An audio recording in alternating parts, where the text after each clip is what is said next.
Y en los edificios públicos a veces es demasiado fácil perderse.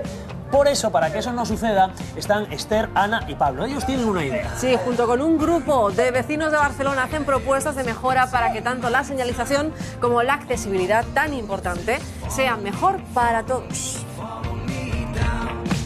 Te hemos traído aquí, Ana, al Centro Cívico de Can Verdaguer para que veas cómo este equipo del TEP analizamos la accesibilidad cognitiva del edificio.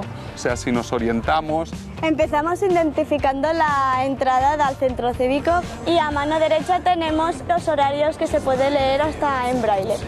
Aquí, donde está la recepcionista, pues le preguntamos lo que necesitamos para ir a cualquier sitio y poder hacer talleres y cosas. Nos fijamos que a mano izquierda tenemos señalizaciones del lavabo y aquí arriba, como propuesta de mejora, yo lo que haría sería poner un cartel señalizando dónde está la planta 1, la planta 2 y el ascensor.